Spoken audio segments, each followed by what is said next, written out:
yesterday we covered themes and quotes, and also we did a little bit of character analysis as well. So I encourage you to watch the replay from yesterday's masterclass. Some of the content and concepts that we go through today will be linked to that. So it'll make a lot more sense if you watch them, say, within a few hours each other, even tomorrow.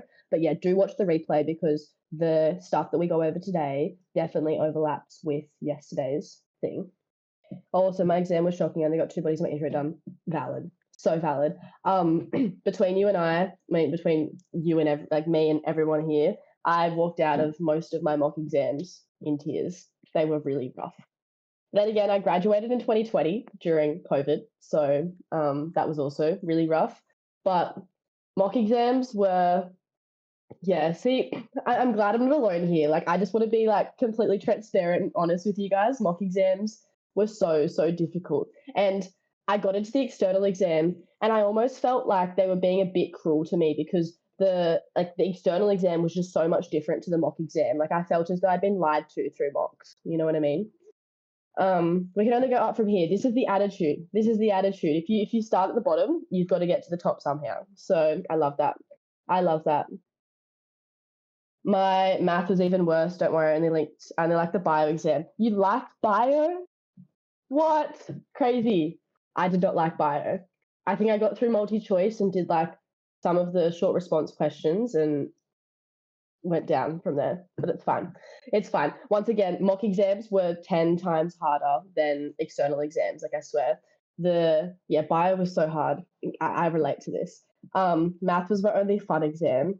I mean, if maths is fun to you, then I applaud you, honestly, because even then my head gets a little bit frizzled with maths. Wait, what maths do you do? Do you do general, specialist, or methods? Oh, well, I'm on the grind, and yes, you saying that shows something because your ATAR was amazing. Stop it. My ATAR was pretty good. I mean, as good as it gets, but even still. Will this be recorded? Yes. This will be recorded as well. So do make sure that if you need to, you watch the recording. But these recordings will be accessible to you guys after today's session once you fill out a little feedback form. It just helps us to design our masterclasses a bit better leading into the future. But you'll not only get the recording from this, but also the document that we work on today as well. Okay. But awesome. Specialists and methods are methods, honestly. Methods was the bane of my existence in year 12. Like, I tried so hard to understand integration and differentiation. I only understood it like right before external exams. Was hard. And I used to spend most of my time after school like doing methods. But it was just tricky. And here's the thing, like, I now tutor general maths, and general maths is just so much more applicable to real life circumstances than what it is to methods. Like, methods I've never used before. I've not needed to know how to graph a parabola or a cubic or quartic function ever in my life. So general maths, however, they go over like interest, compound interest, that type of thing. So it's a lot more applicable to real life. It's good to know I only like my science exams. Yeah, science is good, but once again, like, the content that goes into bio is just mind-blowing. Like, there's a huge amount of content that goes into that. Hot take, specialist is a slave. I do agree with that. The kids that do specialists when I was graduating, I looked up to them in awe because I was like, wow, like, I work with numbers, you guys work with imaginary numbers. We're obviously not the same, and you're obviously a goat. So I looked up to them every single day. Calculus is my fave thing. I wish I could agree there. Calculus, I mean, it was good once I got it. It was fine once I got it, but at the same time, you know what I mean? What are we doing today? So I'm glad you asked, because I think we're going to have about as many people as who's going to join now. So we'll finish our little discussion on every other subject. So yeah, today's topic is looking over essay structure, and more importantly, formulating a thesis as well. So the main goal from you guys today is to actually understand how I structure body paragraphs, how I structure my intro, how I structure my conclusion. And once again, all of this is relevant to Macbeth. So, it'll all be relevant to the quotes and stuff like that you guys are analyzing. We'll also go through You'll also see so yesterday we unpacked some literary devices in our session. You'll also see how I actually interlink those within quotes, within analysis, that type of thing. We discussed some sprinkle quotes yesterday as well. Once again, you'll see those in action in an essay, how to actually make them flow within sentences so you can get as many quotes in there as possible without actually having to remember 10, 20 quotes. Okay, so the structure of today's session, first looking at thesis, second looking at essay structure. But the way that I've structured it is we'll look at the intro first, body paragraph 1, 2, 3, conclusion. So they'll all be separate to one another, but it's a full cohesive essay. Now, the essay that we're going through today is actually the same essay that I did in 2020 when I graduated with mocks. So even then, I memorized this whole response. I took it into the external exam, and I ended up getting, I think, 24 out of 25. So this is practically a full mark essay that we're going through. I think I lost 1 mark for grammar and punctuation, which was honestly rough, but I fixed all of that up. So right now it's sitting at a 25 out of 25 level. So you guys are pretty lucky to have that. But more importantly, this is my work that I'm sharing with you guys. So it's really the inner workings of my brain, okay? If I start off general English after today's masterclass, will I receive both videos today? Yeah, you'll get both videos. That's fine. No stress. So what was I going to say? So my marks with English definitely contributed to my overall ATAR. For those who are new here, I feel like I've kind of missed something. My name is Bronte. I run ATAR private tuition. I've been tutoring for 4 years now. Graduated in 2020, so I basically went straight from school to full-time tutoring. This is my entire career. I don't do uni, it's just tutoring. There's obviously other things to that, but more importantly, I just love my career so much, and I'm here to support as many students as possible. I graduated with an adjusted ATAR of 99.95, and for those who are interested, I did a 6G pathway. I graduated with general English, methods, history, biochem, and PE. PE was obviously the one that got dropped, but even still, it was a good score. So I was accepted into scholarships. This is what I'm getting into. I was accepted into scholarships to ANU, the Australian National University.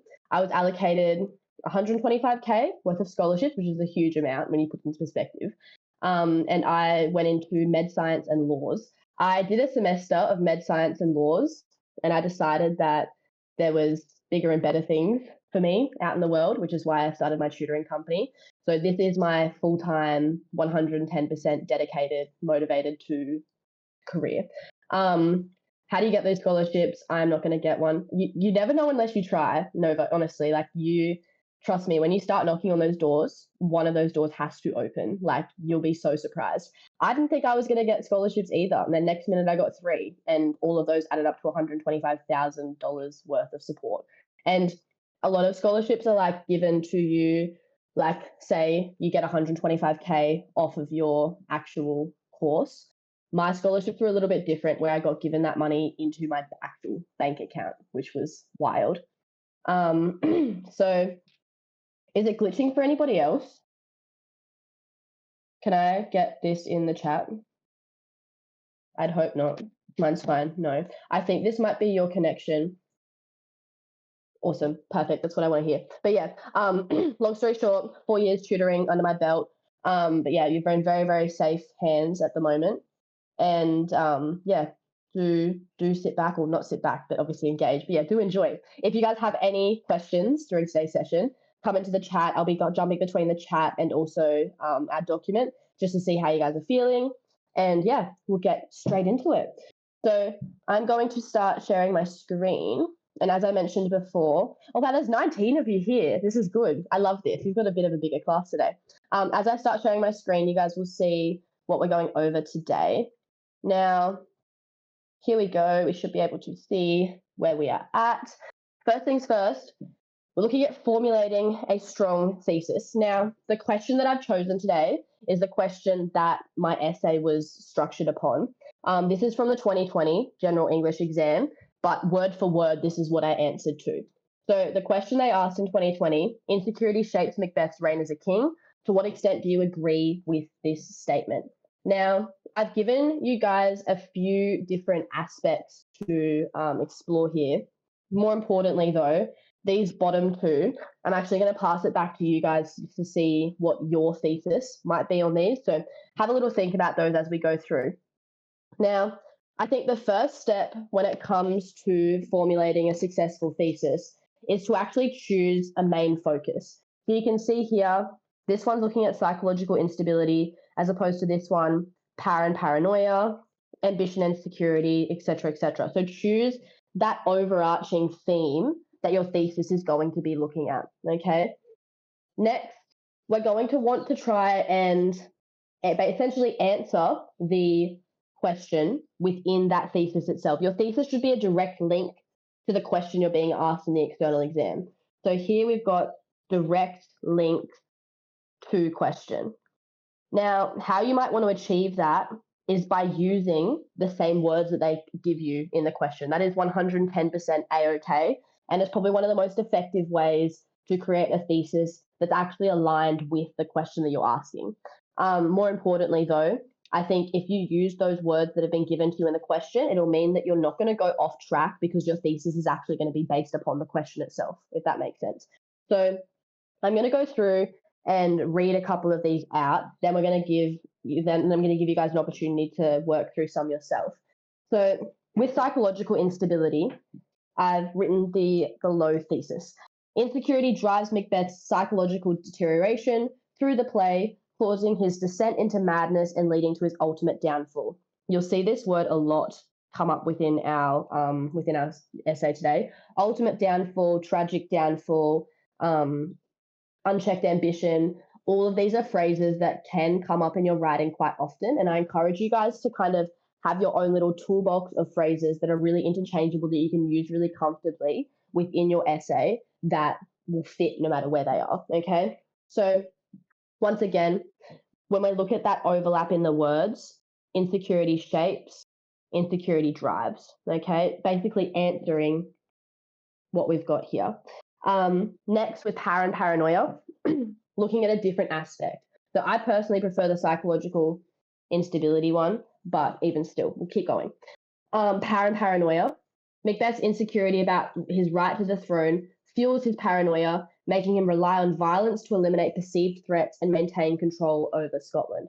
Once again, you see that overlap between the thesis question and also when we unpack reign as a king, that could definitely have something to do with Scotland, power, control, that type of thing. So we've also got that reference about right to the throne here as well, okay? Ambition and insecurity. While ambition initially motivates Macbeth's rise to power, it is his deep-seated insecurity that sustains his reign, pushing him into a cycle of violence and paranoia. Now, the way this thesis is phrased is a little bit different to the first two that we've gone over. You can see that we're looking at kind of an initial and then kind of an answer to the question. Security sustains his reign. So you can look at the transition between the insecurity, I guess. So transition, that is not how you spell transition. So sorry. You can look at how the transition of insecurity, there we go, of insecurity throughout the play.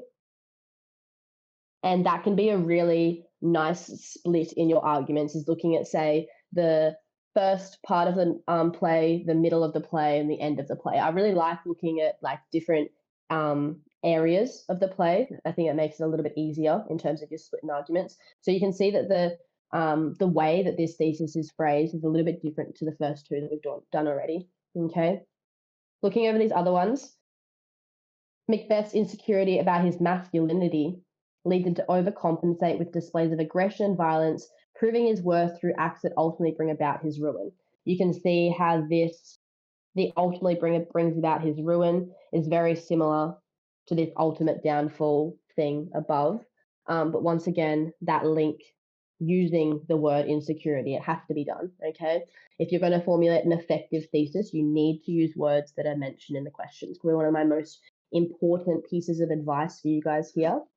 And notice how, as we go through, there are so many different aspects that you can look at here.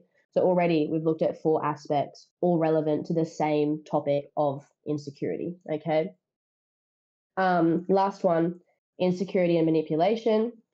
Macbeth's insecurity renders him susceptible to manipulation by external forces, particularly the witches and Lady Macbeth, who exploit his fears and shape his actions. Now, similar to this third thesis, this 5th one is a little bit different in terms of how we might structure it.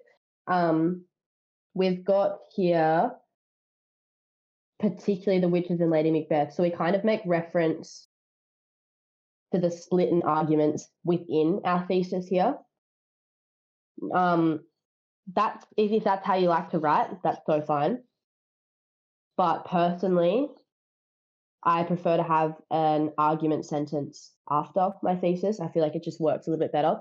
I'd like my marker to see only my thesis in one sentence and then only my argument in the next. But honestly, as long as it's there, they can't not give you marks for it. So if you prefer to have a thesis intertwined with your split in arguments, that's so fine. But I figured I'd give you guys an example of what that might look like, just in case that's how you're comfortable with working.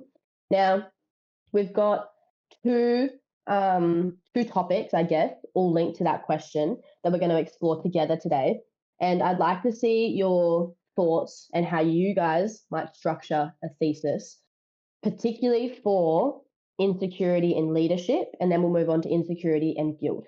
So I think insecurity and leadership lends itself to a lot of different aspects, and I'd like to see your thought on this one. So I'll give you guys a couple of minutes to think about how you might structure your thesis there. And so yeah, insecurity and leadership. I will drop this into the chat just so that you guys can see it whilst you're thinking of it. And when we insecurity, where's my, oh, there we go. My camera's here. Cool. Insecurity and leadership. Thesis creation. So I'd like to see some of your theses that you come up with this. And I'm going to give you some feedback like on the go. So if you drop in, then I will give you some feedback. But if you guys are unsure about how to, how he ruled, exactly. So leadership as in the legitimacy of his leadership, legitimacy of his power, how he, what was he a good or a bad leader? How did insecurity impact his ability to be a leader? Does that make sense? So that's kind of the overarching topic under the umbrella. But yeah, write out a thesis. I'd like to see your thoughts with this one. Okay. If you guys want any clarification about that topic, do let me know. I'm happy to talk about it. Could we also talk about how he gained his power? 110%. Just give it a go, and I will give you guys some feedback on those theses, because I'd like to see your thoughts. Key clarification about the topic. So when we're looking at insecurity, I guess the way that Macbeth holds himself as a leader lends itself to think that he is more insecure about his abilities than anything else. The fact that he went to such a great extent to actually secure that illegitimate power means that he was bound to be a poor leader from the get-go. Does that make sense? This is linking back into the whole divine right of kings, great chain of being, that type of thing.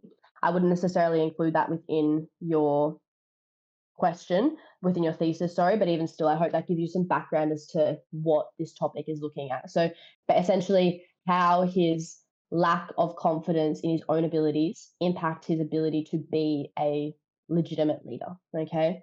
So yeah, mix between insecurity and leadership, all right? How do I know which theme to choose based on the question? That's honestly whatever comes to mind. I went through quite a number of themes or topics, I guess, linked to that question just then. But that's only because I wanted to show you guys that there are so many different aspects that you can look at that are still going to serve the question the exact same. Yes, that does make sense. So quotes, how he used borrowed robes would apply. Yeah, 100%. Okay. So you not necessarily thinking about quotes at this point, Nova, more the thesis. So how you would actually describe the relationship between leadership and insecurity. That's what I'm asking from you guys for now. But yeah, military, if you're thinking about how you would want to split your arguments, it's honestly up to you. Like whatever topic resonates with you more, and more often than not, you're going to go with the one that comes to mind first, like the split in arguments, that type of thing. That is then what you'll write your thesis on, and ultimately what your essay will be designed around. Okay. If anyone wants any more clarification on the topic, insecurity leadership, do let me know. This isn't going to be the topic of our essay today. We're going to be looking at, I think, psychological. No, we're looking at ambition and insecurity. But even still, I'd like to see your thoughts here. Okay, so drop in. Any thesis is a good thesis. I'll give you feedback. So that's also a big thing as well. If you don't drop in a thesis, you're not going to get the feedback. So honestly, I feel like we're all in the same boat here as well. So, just give it a go. Give it a go. Send in your thoughts. I'd like to see how you guys structure these theses, and more importantly, the language that you use as well. So you'd want to be using the words insecurity and leadership within your question. Within your thesis, but more importantly, essentially answering how insecurity impacts leadership. I might just drop that in so you guys can read that.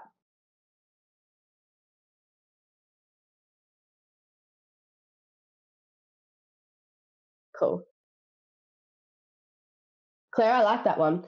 Insecurity ultimately impacts Macbeth's ability to rule as a leader as his decisions become driven by fear rather than his rational thoughts. I like that. That reads really nicely. That's a good one. Macbeth's insecurity of maintaining his leadership without anyone stripping it away influences how he rules over the country. Macbeth's insecurity of maintaining his leadership without anyone stripping it away influences how he rules it. I like the gist of it, but the way I'd word it would be different. I would probably go.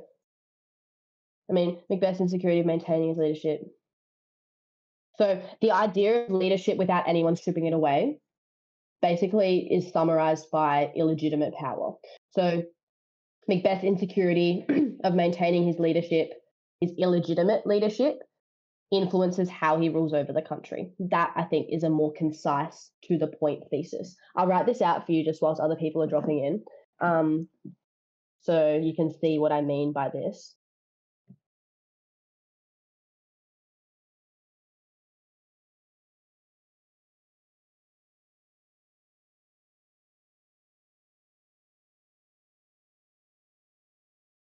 Influences how he rules. And also, over the country, may as well just say Scotland. Over Scotland.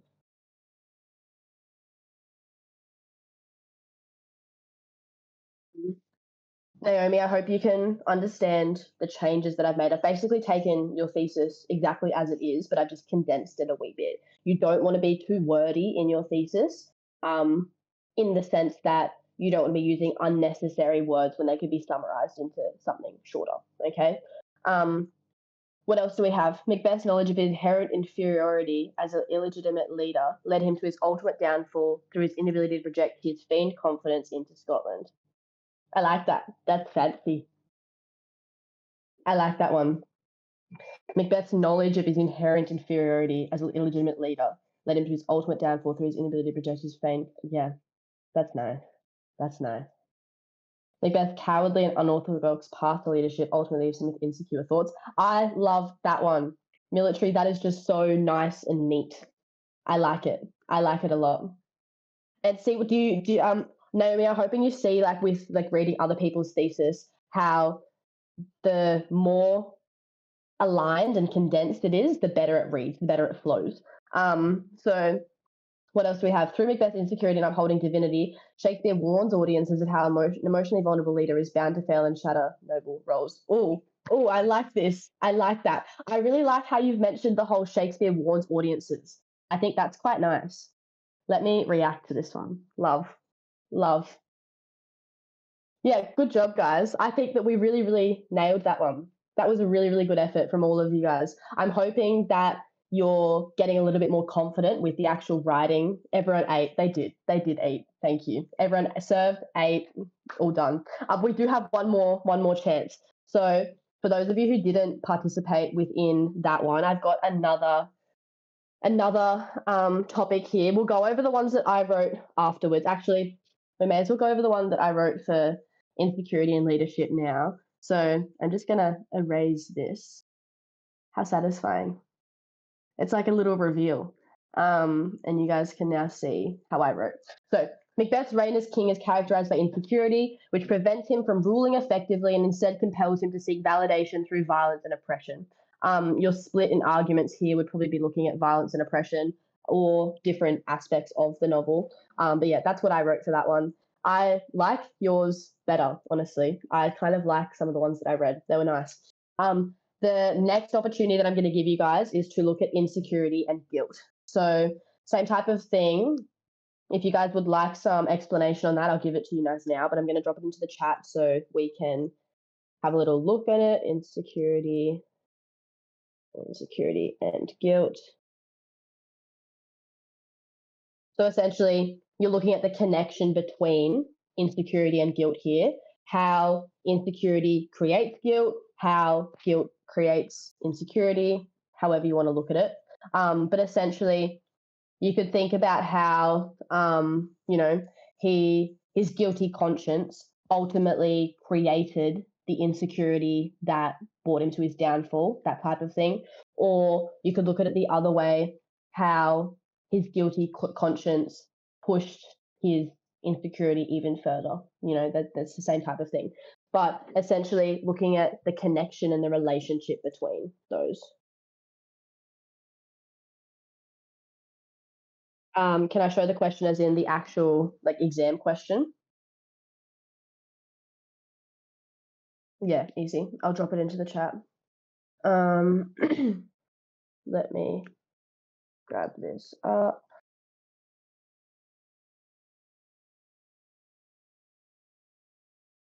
Beautiful. So that's the overarching question, but I'm giving you guys more like topics and things like that to actually base your thesis around, because insecurity shaped Macbeth's reign as a king. That's a very broad statement. So you're still going to have to narrow it down a little bit. So in this sense, you're narrowing it down to insecurity and guilt and the connection between those, how that shapes his reign as a king. Okay. Once again, use the words that come into that question from that question within the formulation of your thesis itself. Okay. Let's see what you guys have. You guys have done really, really well so far. I'm actually quite impressed. So good. If you guys didn't get an opportunity to respond to the last thesis outline, do give it a go this time. I will happily give you my feedback and my feedback and thoughts. More importantly, if you don't drop it into the chat, you're never going to know. So just get it done. We're all here in the same boat. Nobody's going to judge you. More importantly, I'm just here to give you feedback. That's what I'm here for. So do give it a go. Okay. I encourage you guys. Just give me your thoughts. Even if it's just something, I know what you mean, military. Even then, just something like just even dot points. I'll be happy to give you some thoughts on what is going on in your head at the moment and how can we make that into a thesis. That's what I'm here for. Okay. So realistically, I would be basing this around, like I said, how guilt and security are linked and how that guilt is ultimately what brings him to his downfall. I like that one. Through Macbeth's betrayal in breaching the natural order of the kingdom, it is ultimately his guilt that initiates a tumultuous pathway of heartbreak and defeat. Mm. I like it. It's just the wording. I'm very nuanced with this. So don't just hear me out for a second. I feel like the word tumultuous ruins the flow of your thesis. If you were to say something a little bit shorter, like tragic pathway of heartbreak and defeat, it would read a lot nicer. So let me give you an example. Let me literally read this out to you the way that I would write it. Through Macbeth's betrayal and breaching the natural order of the kingdom, it is ultimately his guilt that initiates a tragic pathway of heartbreak and defeat. It's a little bit more condensed, a little bit more aligned, saying the same thing, it just flows a little bit better. The flow of your thesis is so important. You can have as many words in there as what you want, but if it doesn't flow properly, it's not going to read well. And if it doesn't read well, your marker's not really going to, mark it well. Does that make sense? So I hope you understand the feedback there, DN. Yeah, awesome, easy. After committing regicide, Macbeth's guilt clouded his judgment to reign as king, ultimately leading to his insecurity of maintaining his illegitimate leadership. I love that. I love that you mentioned the illegitimate leadership. After committing regicide, Macbeth's guilt clouded his judgment to reign as king, ultimately leading to his insecurity of maintaining his legitimate. Yeah, easy. The only thing I'd add there, Claire, is a comma between king and ultimately. That's the only thing there. Good. I like it though. Remember present tense when referring to the text. My brain is failing me right now, so I'm backseating. You're so fun. I'm glad that even that I feel like just reading these theses can really give you an understanding as to how other people are thinking. And more often than not, you guys have done the same subject. You guys have studied the same thing. You have the same thoughts, but it's sometimes difficult to put them into words. So to see how other students are putting them into words can be a really, really big thing for you guys to see how people are like threading it all together. You know what I mean? I like that. What else do we have? Shakespeare manipulates symbols like blood and hallucination to characterize Macbeth's reign as king and reflect him as a guilty individual who's insecure about his illegitimate leadership. I like it. It's a bit wordy, Nova, but I still like it. I think we could do something to make it a little bit less wordy. I mean, actually, these are the changes I make, Nova. I wouldn't mention the symbols of blood and hallucination. I would actually make those my splitting arguments. I think we went over this just before, but I prefer to have a thesis that is purely thesis and then a sentence after that is looking at my overview and arguments. I feel like that is what makes my thesis more streamlined and easier for my marker to actually see and give me marks for. So instead of saying Shakespeare manipulates symbols like blood and hallucination, I'd say Shakespeare characterizes Macbeth's reign as king and reflects him as guilty and as a guilty individual who's insecure about his illegitimate leadership. I'd then have the blood and hallucinations part in the next sentence. Does that make sense? Like I'd take your split of arguments out of that thesis and I'd put that into your second sentence after that. I like the idea though. The idea is good. Okay. What else do we have? Macbeth's insecurity leads to his loss of morality. Ultimately, it is his guilt that leads him to his downfall. I actually like that, Nina. I think that's really profound. I like that. If anything, I'd give it more of like a transition type of vibe. So I'd say something like, whilst Macbeth's insecurity leads to his loss of morality, ultimately it is his guilt that leads him to his downfall. So you want to show that transition from like, yes, it's morality, but ultimately it's guilt that leads him to his downfall. Do you get what I'm saying? I like that though. I like that. What else do we have? By depicting Macbeth's insecurity, gaining illegitimate power through his guilty conscience from betrayal and committing regicide, Shakespeare warns the audience of the damaging consequences of unchecked ambition, which ultimately leads to Macbeth's downfall. I like your gist, but I've said this a few times. It's not just your thesis, Liz. That's wordy. Okay, you don't necessarily want to have a wordy thesis if it's not serving your point. I think we could change that a wee little bit by depicting Macbeth's insecurity.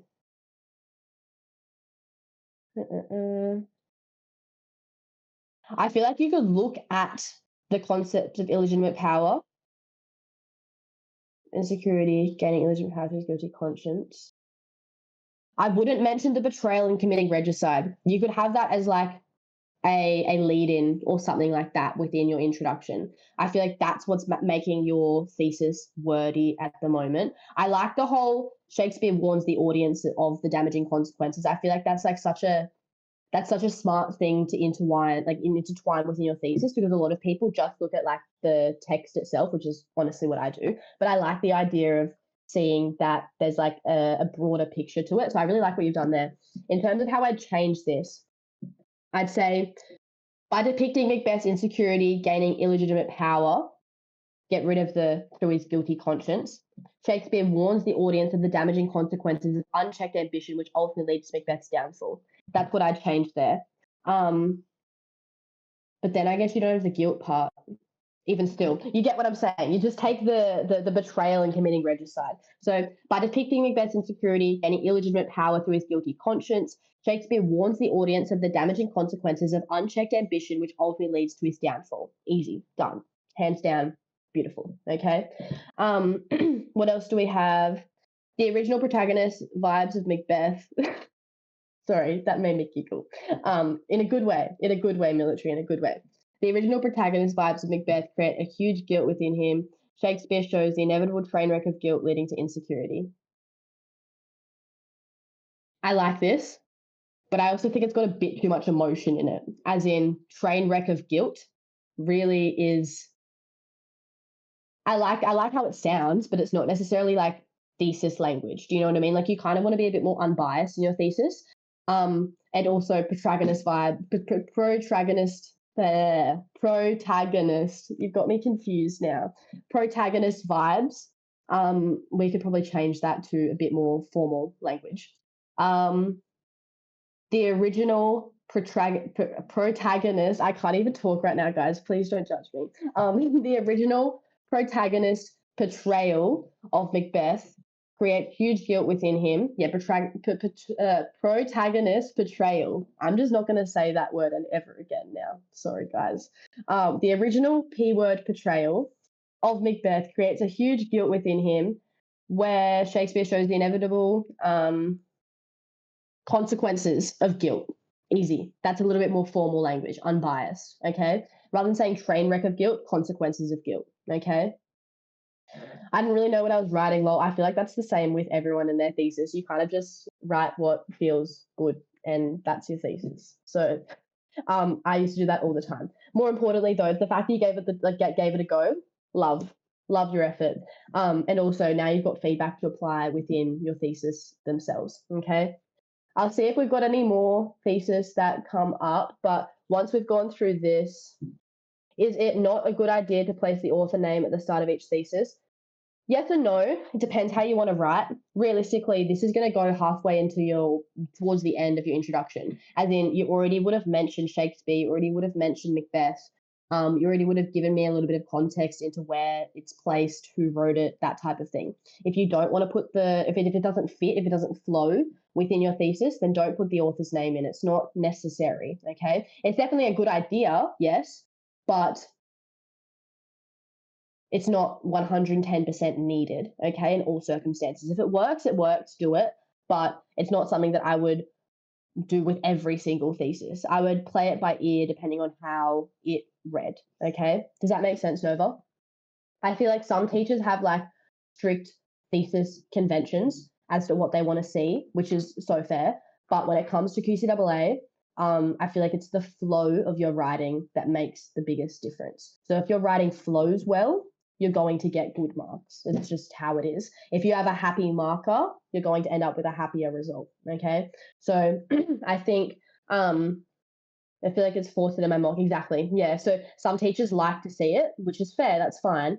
But when it comes down to QCAA moderators, they're more concerned about actually being able to see a clear thesis than what they are the structure of that thesis. Okay. What your teacher wants is probably not going to be what the moderators are looking for, because your teachers are going to have a very specific way of how they like to read, as opposed to moderators who have been trained to give marks wherever it is, essentially. Okay. How do I make sure they know what my thesis is? Because during my mock exam, my teacher question marked like where my thesis is, even though I wrote it. I honestly, as long as it has words from the question that you're being asked within the formulation of your thesis, that should be enough of a signpost to your marker that, hey, this is my thesis. So you're obviously not going to say like, my thesis is here, blah, blah, blah, blah. That's not really how you signpost it. But if you signpost it with the words that actually come from the question itself, you should be able to make that a little bit easier, okay? My teacher said it was required to have cultural assumptions, values, and beliefs in the thesis. I'd argue that. That's definitely not a mark that's given for your thesis. You have, I think, 3 or 4 marks tops to actually say that too. Interesting. Because your teachers, I guess, the way, I feel like, yeah, if you Yeah, you can have it in your argument section, but I wouldn't necessarily put it within your thesis itself. So you've got 4 marks within your introduction. One of those marks comes from context. If you nail your context well enough that you discuss the cultural assumptions, values, and beliefs relevant at the time, so things like divine right of kings, great chain of being, if you've done that within your introduction already, you don't need to mention that in your thesis again. You'll already get the mark from your introduction itself. I'd rather you see, I think if anything, Nova, it's going to be for your introduction, not within your thesis itself. But when they reference cultural assumptions, values, and beliefs for introduction, what they're really saying in fancy words is to have a nice context statement that actually describes the setting, the place, the time that the play was from. Okay.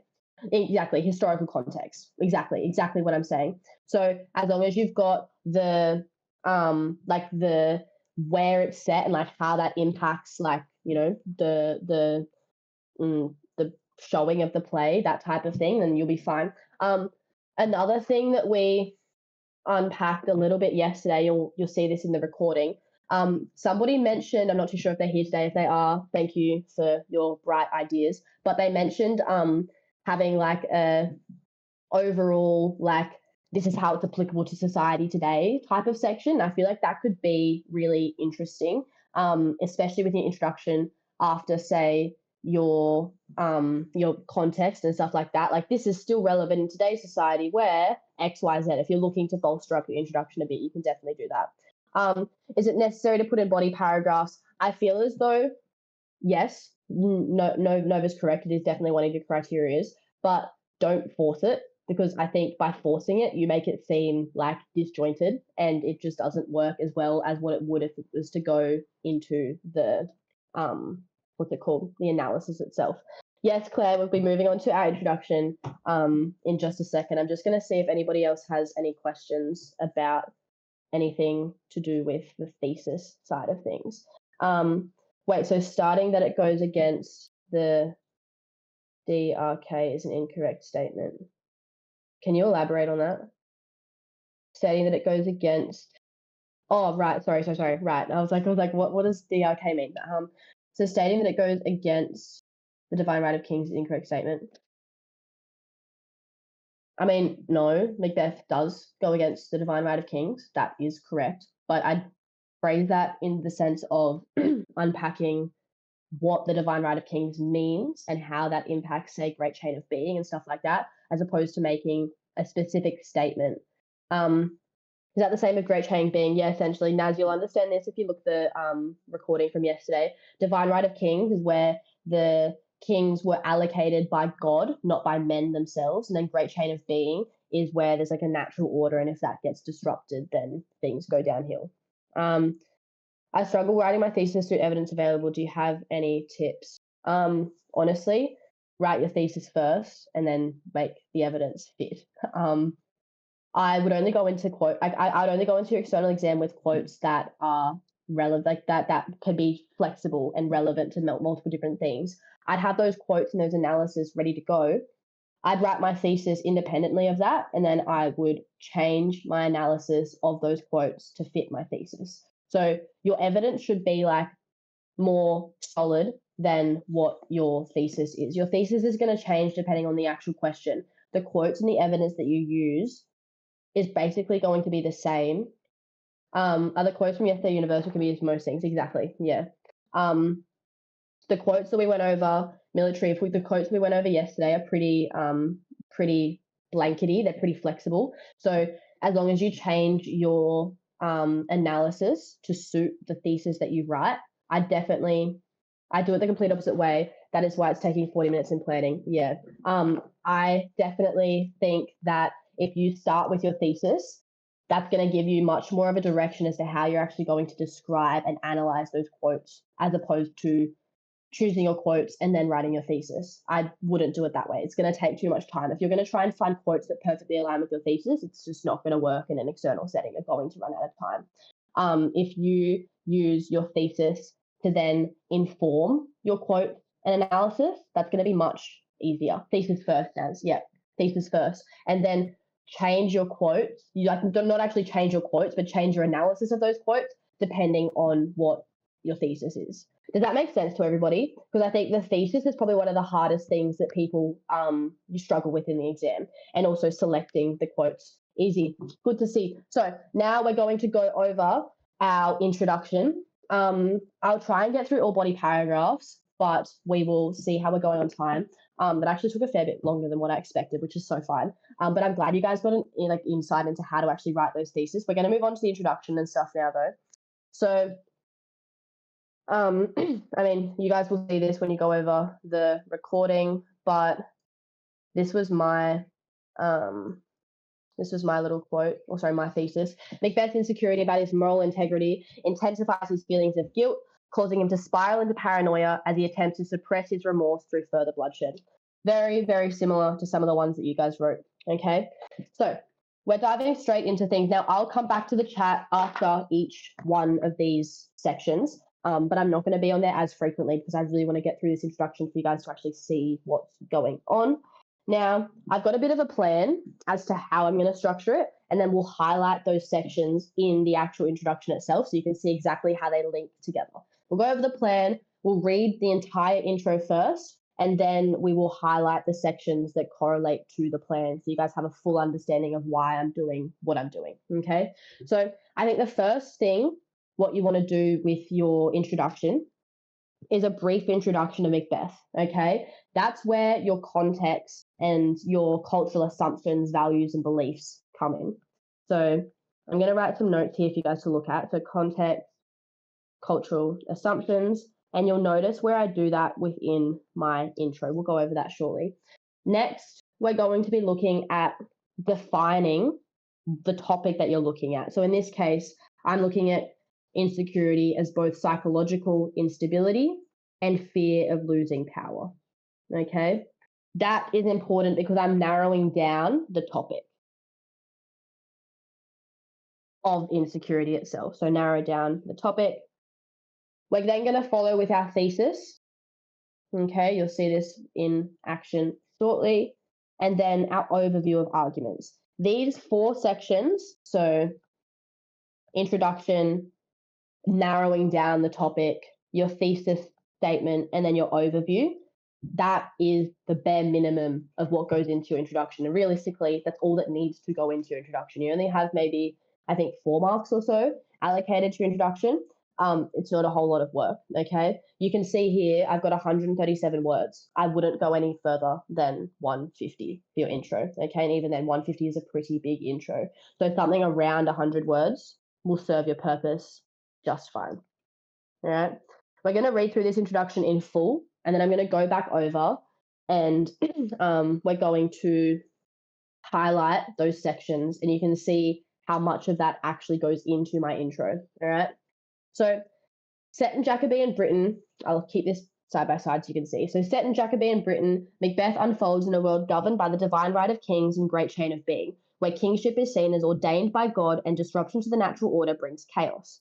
Shakespeare presents Macbeth as a tragedy of a once loyal warrior consumed by insecurity and unchecked ambition. Macbeth is initially portrayed as brave Macbeth, yet his black and deep desires soon corrupt his moral compass. Insecurity, defined as both psychological instability and a fear of losing power, shapes Macbeth's reign. His paranoia and descent into tyranny are fueled by his fear of losing the crown, but it is his vaulting ambition that blinds him to the consequences of his actions. These forces are exemplified through Macbeth's initial insecurity and its escalation following Duncan's murder, ultimately leading to his tragic downfall. Okay? So, that was written by yours truly. I read it back now and I'm like, wow, that's such a nice introduction. I've got some sprinkle quotes in there as well. You can see that like I've got referenced brave Macbeth, black and deep desires, vaulting ambition. So this is where the sprinkle quotes that we discussed yesterday can come in, especially when it comes to describing Macbeth and his character. That can be really, really useful there. Okay, so I'm going to go over and I'm going to highlight some of these sections or underline some of these sections. So set in Jacobean Britain and discussing the divine right of kings and great chain of being, all of that would do the cultural context and the cultural context and assumptions. Okay. We're then probably going to want to give like a bit of an overview, like a overview of Macbeth itself. So very similar. Shakespeare presents Macbeth as a tragedy of a once loyal warrior, X, Y, Z. Okay. You might want to have some character analysis in there as well. So this is where we go into Macbeth as initially portrayed. But I feel like that's more as a lead in to the definition of insecurity. So actually, I won't use red, I'll use green. Here is where we define insecurity. Insecurity, defined as both a psychological instability and fear of losing power, shapes his reign. Notice how I'm using the same type of words as in the question themselves. Okay, so that's not my thesis. Actually, no, that is my thesis. Whoopsies. That is my thesis. Insecurity, defined as both psychological instability and a fear of losing power, shapes and gets reigns, his paranoia and descent tyranny. Actually, no, sorry guys, I got confused. It's my next sentence. That's my lead into my thesis. This one is my thesis. His paranoia and descent into tyranny are fueled by his fear of losing the crown, but it is vaulting ambition that blinds him to the consequences of his actions. That is my thesis there.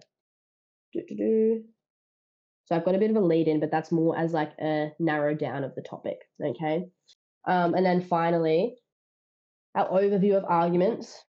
I'm looking at Macbeth's initial insecurity, its escalation following Duncan's murder, and how that ultimately leads to his tragic downfall. So I've got 3 arguments here, but I've actually looked at a split in themes, I guess, as opposed to a split in themes.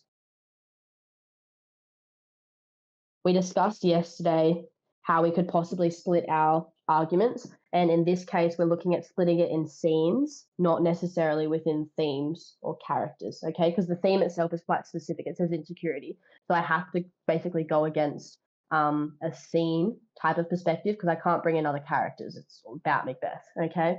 So yeah, looking over that again, we've got the definition or the narrow down of his insecurity in green, and then the blue part is the thesis itself. So notice how I had some sprinkle quotes in the thesis. That is so fine, but just make sure it still flows within the whole thesis, okay?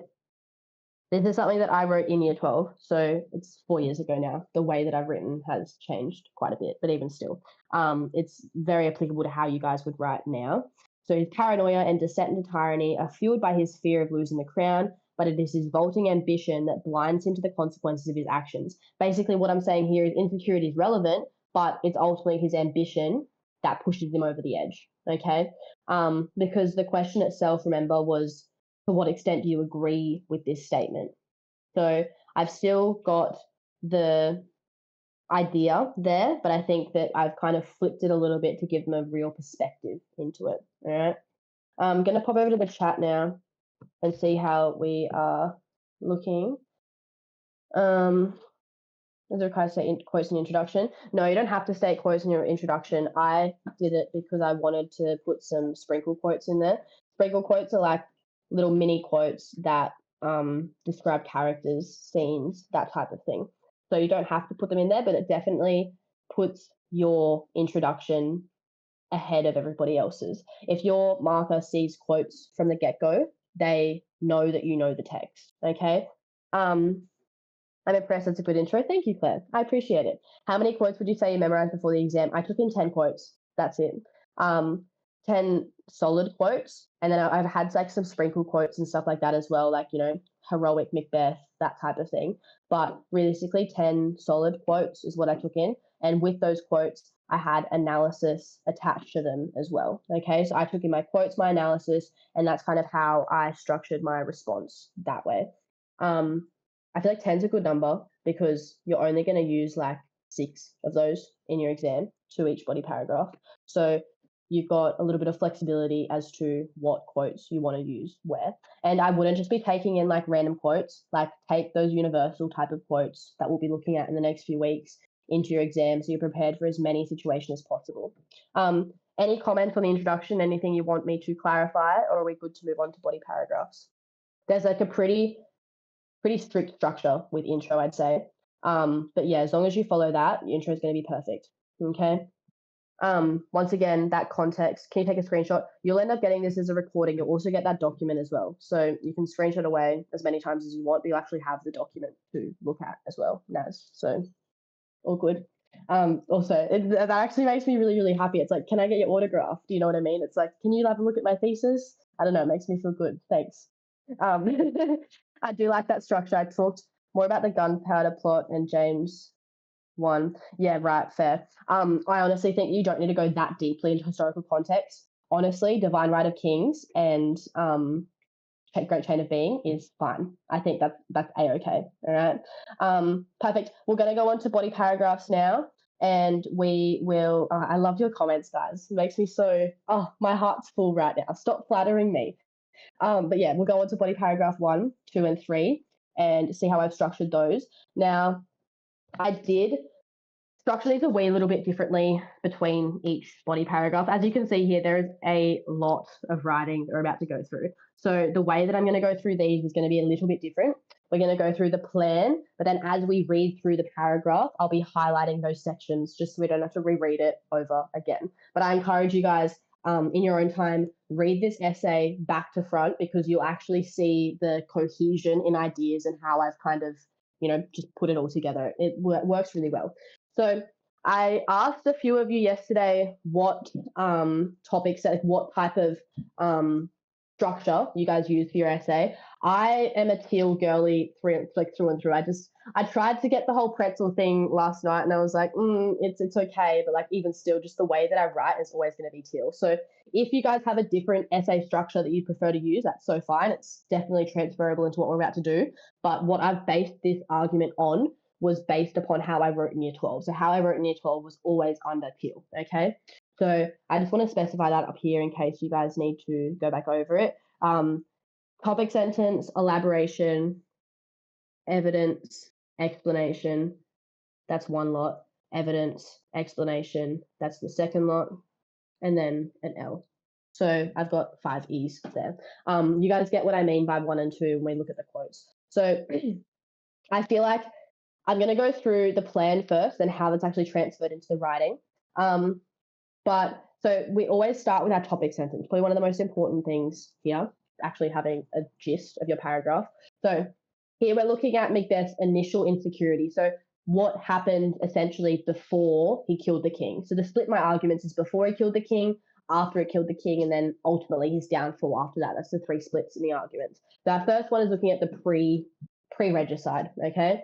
Macbeth's insecurity is evident early in the play, where his internal conflict about murdering Duncan highlights his fear of failure and need for validation. Cool? We then go into a quote from there. The quote that I'm using here, which I think is very relevant to ambition, insecurity. I have no spur to prick the sides of my tent, but only vaulting ambition. I feel like this is one of the most used quotes within Shakespeare. You can use that for ambition, you can use it for insecurity, you could use it for guilt, you could use it for multiple different areas. I think this is definitely one of those quotes that's more flexible than just ambition, okay? So that's the quote that we're using for quote 1. I've then got a bit of an analysis here as well. So the quote reflects how Macbeth's lack of self-confidence and moral hesitation, the quote reflects Macbeth's lack of self-confidence and moral hesitation. His ambition is the only driving force. He relies heavily on the prophecy and Lady Macbeth's manipulation to fuel his ambition. We'll see how that actually plays out in the body paragraphs, but you get the gist. There's analysis there. I kind of just drafted that out before I wrote so that my ideas, my analysis was still aligned. I encourage you guys, please take as many opportunities as possible to actually go through your analysis and go through your quotes. Get feedback for them as well, i.e. from me, so you can actually see whether or not what you're talking about is relevant. All of these, like that analysis in itself, I had checked by my teacher and also by my tutor as well. So I definitely check with others to see whether or not that is something that's relevant to what you're going to want to talk about. Okay. So, I don't want to use brown there. No, that's rude. What's going on there? Sorry, my pen is not having a fun time. Why? Oh, I'm writing in the actual thing. I'm like, what's happening here? Sorry. But yeah, do check with other people to see whether or not that is relevant. There we go. My pen's working now. Lovely. Second quote that I'm looking at here: I dare do all that may become a man, who dares do more is none. The quote reveals Macbeth's insecurity about his masculinity and self-worth. His internal struggle over the murder demonstrates how deeply his insecurity shapes his decisions, and we'll go into that a little bit further within our paragraph. Analysis again, okay? So we then have our link to theme, which is also really relevant, not just linked to theme, but to the thesis itself, probably the most important part. Macbeth's insecurity makes him vulnerable to manipulation by both the witches and Lady Macbeth, shaping his early decisions and establishing his reign as one motivated by internal conflict. Okay, once again, this is all just planning. I'll show you guys how that actually is translated into the body paragraph itself.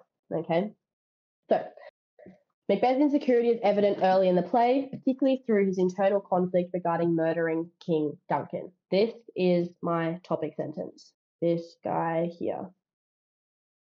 Notice how it's just one sentence. That is my topic sentence, okay? I do have an elaboration, which I'll highlight in green. I love the idea of discussing how audiences are positioned or how audiences view something. I think it's a really good space filler when you don't know what to talk about. And more importantly, even though you might not know what to talk about, it's still relevant to the topics themselves. Like you always want to have like that audience positioning. So here, I didn't really quite know what to do with my elaboration. So instead, I changed it to an audience's view thing. Audiences view Macbeth's fear of failure and need for validation through his quest towards kingship. Okay, just a small elaboration, but it's still relevant. It's still like a nice comment. You know what I mean? Like my marker's going to read that and they're going to be like, wow, like they're thinking about how the audiences is viewed. You get what I'm saying? So it's always a good thing to put in there as like a space filler that is actually going to serve your marks. All right. Now, moving on to our quotes. I've worked with a few students who introduce their quotes quite heavily in terms of context. I don't necessarily think that's needed for your external exam. I would much rather spend your marks and your words on a solid analysis than what I would a fluffy context statement to the quote. Okay, so you'll notice that I don't have context statements to the quote.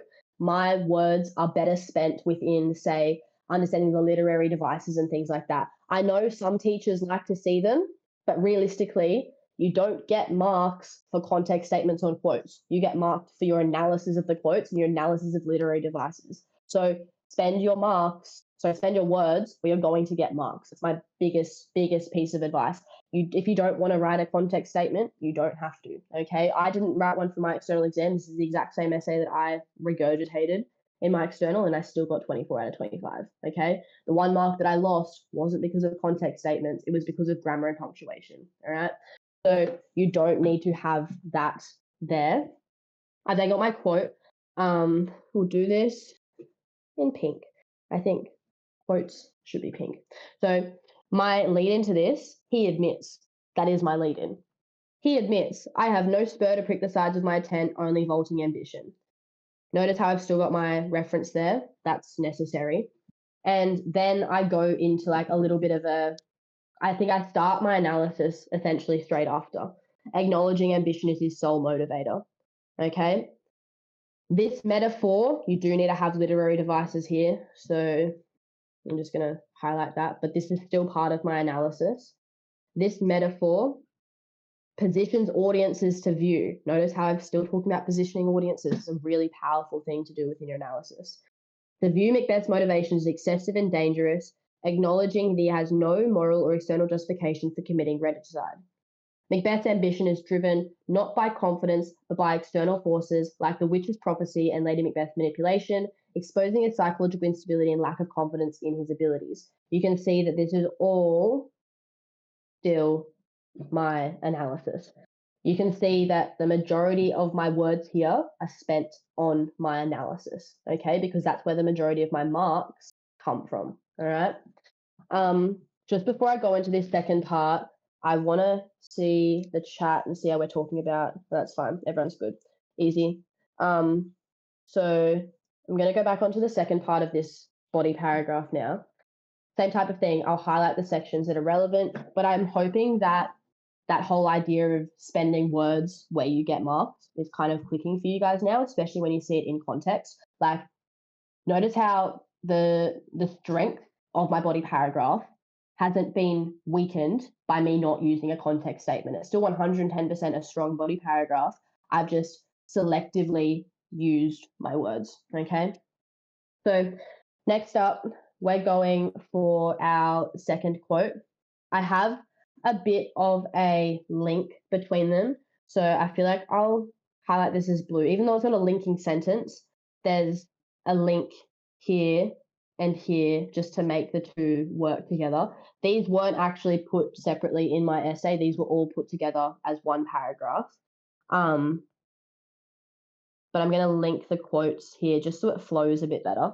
But yeah, I put these all as one paragraph. I just separated them for today's session so we can actually see the split in everything. Now moving on to our quote. Once again, just a short intro. He states, I dare do all that may become a man, who dares do more is none. Act reference, scene reference, done. Then I move on to my analysis, showing his fear of being seen as weak.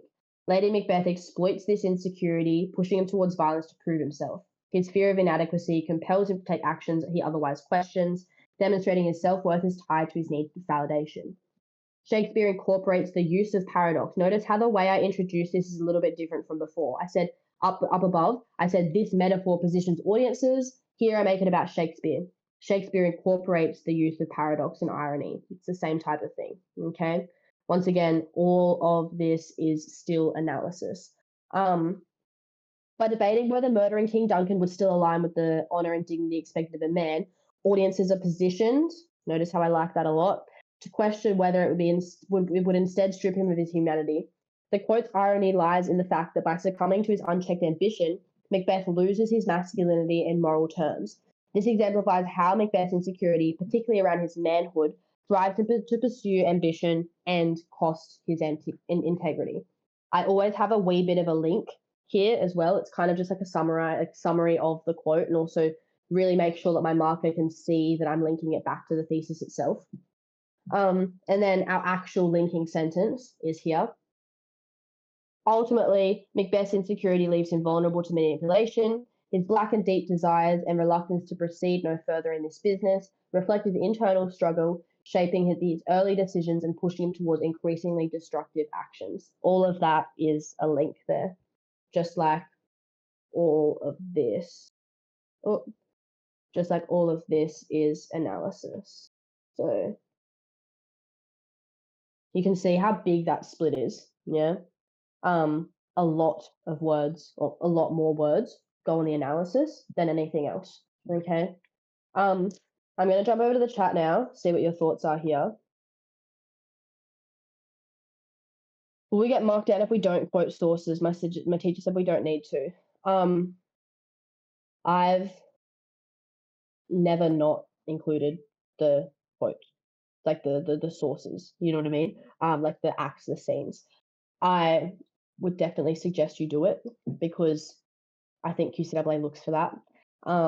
Also, it's an academic thing as well. You can't necessarily put in quotes. Your teacher said the same thing. Interesting.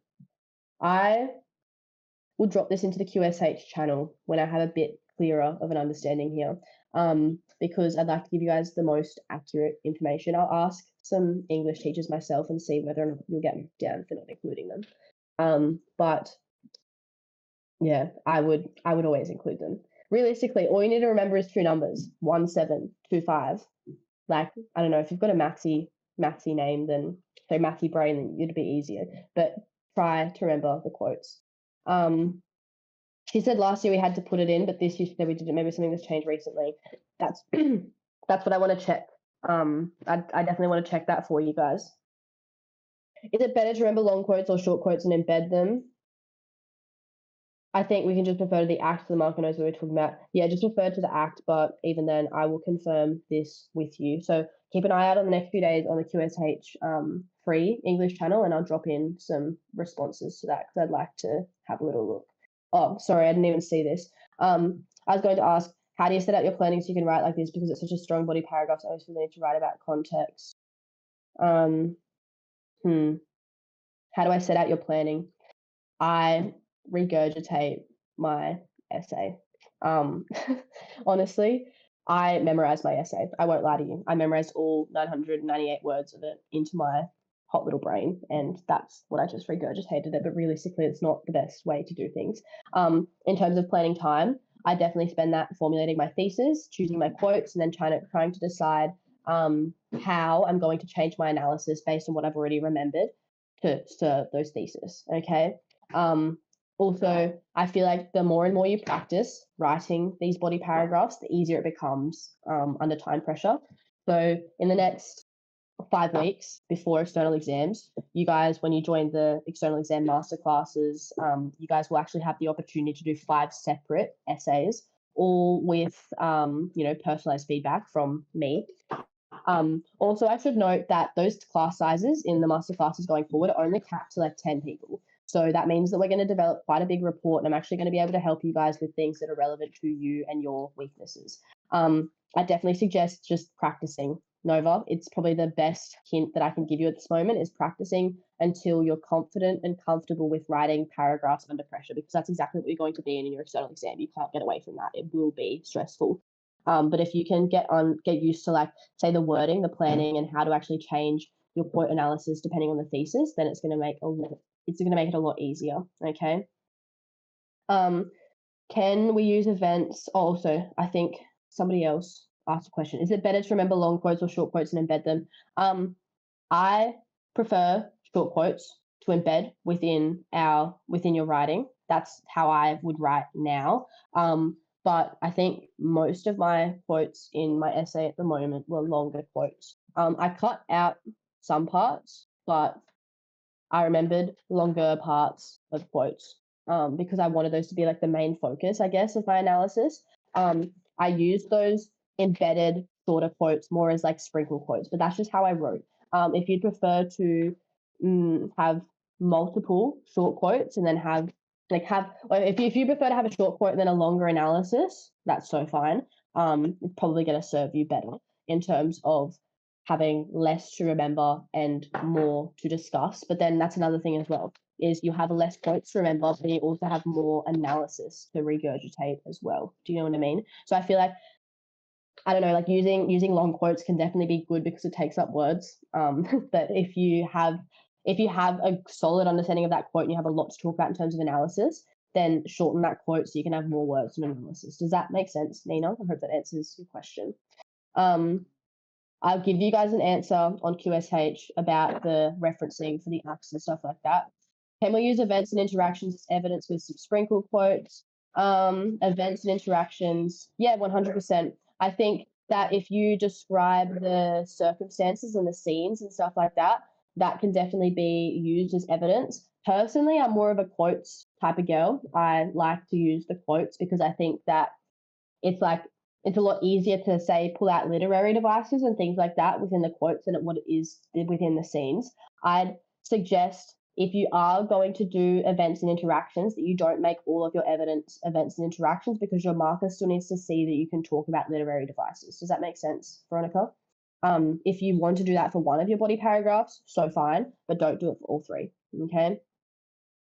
What to memorize if we don't know the question? Analysis, quote analysis. If you can memorize quotes and quote analysis and then get used to changing those analysis depending on the question itself, that's going to be a lot easier for things that sense. So once again, that goes back to making your thesis first, like your planning time, writing your thesis first, and then changing those quotes and analysis depending on how you write your thesis. But even still, if you remember those quotes and analysis, you just got to sub out a few words and bend it and it'll be fine. That's definitely something that we're going to be working on the next few weeks, how to actually make your analysis flexible so that you're remembering things that you're actually going to be able to change in your exam. But yeah, that's my best advice there. How do you remember essay, not knowing questions? Same type of response. I memorized the analysis and then I changed those, like just a single words and things like that to fit my exam question. This is something that we'll go over in the next few weeks, but I'm hoping that the structure so far is making sense to you. Any other questions before we go on? We good? We're going to go into the second body paragraph now as well. I'm mindful of time, so we might skip over to the conclusion after this, depending on how we're going, but we'll see. We'll see. I'm just waiting for confirmation from everybody. All good? Easy? Perf? Easy. Okay, good. Now, moving on to body paragraph 2. We're looking at now the escalation of insecurity after the murder. So this is where I'm saying I chose different scenes and points in the novel, in the play, as opposed to different characters, because the character had to be Macbeth. So my only option was really to look at different parts of the scenes. Topic sentence, quotes, analysis, link to theme, same type of thing. I'll try and use the same colors as what we did before. So topic sentence was red, quotes were pink, analysis was orange.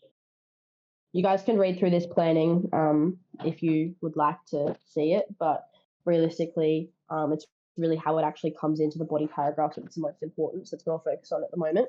So our topic sentence here, Macbeth's insecurity intensifies after seizing the throne, driving him into paranoia and relying on violence to maintain control. This is a bit of a longer topic sentence than what I had before, but nonetheless, it's a topic sentence, so you can make them longer or shorter depending on what your point is with the paragraph, but that'll work regardless. We then had the elaboration. So Macbeth becomes increasingly consumed by needing to protect his illegitimate power, ultimately leading to his tragic downfall. One of my favorite words, tragic downfall, and also illegitimate power. Once again, these are words that should be added to that toolbox of vocab that you can just sub in and add in whenever you need to, okay? He confesses, so I go straight into a quote here.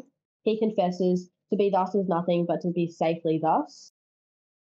Then I go into my analysis, showcasing simply being king is not enough and highlighting his fears of losing legitimate power. Notice how, I think somebody mentioned this just before, these quotes, whilst they're long, they're kind of embedded within the sentence themselves. They don't really, I'm not really a fan of standalone quotes. I'd much rather put them into my sentences because that contributes to the flow of my body paragraphs a lot better than having standalone quotes. So notice how I've done, he confesses, quote, showcasing simply being king is not enough and highlighting his fears of losing illegitimate power. That is one sentence. That quote is within that sentence. It's embedded. I continue with my analysis. His insecurity, particularly regarding Banquo and his descendants, fuels his paranoia, combined with the witch's premonitions. Premonitions is another word for prophecies here, so that kind of sounds fancy. I like it.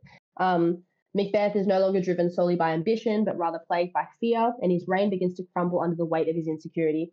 I think we discussed before, like, the bias or like the tone of vocab within your thesis. It's not the same within your analysis. So you can definitely have things like weight of his insecurity, that type of thing, and that's not really going to mess with the language, so to say. So you can definitely have you can definitely play around with like the words more in your analysis, okay? It doesn't have to be super formal, okay? We discussed antithesis yesterday. If you're unsure of what this is, essentially it's the contrast between two different things, and that's what makes them so significant. But if you'd like to get some more clarity on that, do go over our masterclass from tomorrow. But this use of antithesis emphasizes the shift from ambition to fear, overshadowing Macbeth's anxiety over potential threats. Once again, all of that is my analysis. I don't have a link between my quotes here, not like a solid one. I just kind of start it with a sentence before I go into the quote. That's enough of a link, realistically. As long as you don't go straight from as long as you've got something linking the quote 1 to quote 2, it's going to flow a lot better than what it would if you were to have standalone sections in your quotes. Okay. Now, going on, the quote, "Oh, full of scorpions is my mind." I think we actually went over this yesterday. Once again, into the analysis straight away, reveals the inner chaos Macbeth experiences. The metaphor of scorpions illustrates his poisoned thoughts as guilt and insecurity consume him. His fear of losing power becomes unbearable, and his once brave persona, once again, sprinkle quote, I just didn't reference that one. So maybe you guys are correct. You don't need to reference it. I didn't lose marks for that. But even still, his once brave persona disintegrates into anxiety. Once again, that language, so fine. His paranoia leads him to commit increasingly violent acts, ultimately adding to his guilty conscience. I'd say that this is more of my link than anything else, but it's also part of my analysis as well. So I'd say this is part of my analysis, but I've got a bit of a link, like a tie together sentence at the end here as well, so to make it flow a bit better. Macbeth's mental unraveling demonstrates insecurity rather than ambition. Macbeth's mental unraveling demonstrates insecurity rather than ambition, now dominates his reign. His initial fears of failure evolved into deep paranoia, prompting him to eliminate all perceived threats to attempt to cling to his illegitimate power. Once again, that word, like it's a bit of it's a different way of describing hold on to his power, and that's so fine. You can use something like that. But all of that is my link. And you can see that it doesn't necessarily have to be a linking sentence, especially when you have a link to the theme, the question, and the thesis. There could be a couple of sentences, and that's fine. So remember, we're not just linking to the theme, the question, the thesis, and your topic that you're looking at as well, okay? I also did my word count here because I want you guys to see the difference in these. This is 222 words, all right? Angel numbers, 222, but this one's 309, okay? I have more words in here. Why? Because insecurity and ambition is quite a big topic to discuss, as opposed to, and also we're talking about like the initial insecurity and ambition. So like, it's like what sets the scene for the rest of our analysis. This one is much shorter, 222 words. So that's so fine. You don't have to have an equal split in your paragraphs. I feel like it's quite common to have a bigger increased word count here to set the scene, because then it saves you from having basically blabbering for the other two paragraphs, okay? If you've already mentioned things up here, you're not going to need to mention them back again in terms of your body paragraph 2 and 3, okay? I'm hoping this is making sense so far. I'm going to come over onto the chat and see your thoughts. We have quite a bit happening in the chat. One sec. Is it necessary to have 2 quotes in each body paragraph? I would recommend that, okay? Last year I used like 10 in total, as in 10 in your whole entire essay, I'm assuming, not 10 in your each body paragraph, I'd assume. 3 is recommended, I think. Always use 1 per paragraph, at least 1 per paragraph. Realistically, if you're at the end of your, like, if you have 10 minutes to go on your external and you're up to your 3rd body paragraph, put 1 quote, just get it done, get it in, get it written, okay? It's going to be much better for you to have 1 quote with 1 analysis than no quotes and no analysis in that last body paragraph. So, but realistically, I'd go for at least 2. And I think, honestly, I wouldn't go for more than that, because I find that when you have, I say that in a certain way. If you were going 3 body paragraphs, I'd have 2 quotes each. That hands down, that's just how I'm going to do it, because I need to have enough words to be able to describe and properly analyze each one of those quotes. On the flip side of things, if I was only doing 2 body paragraphs, which is so fine, mind you, if you just wanted to look at Macbeth in 1 paragraph and Lady Macbeth in the other, I would have 3 quotes per paragraph.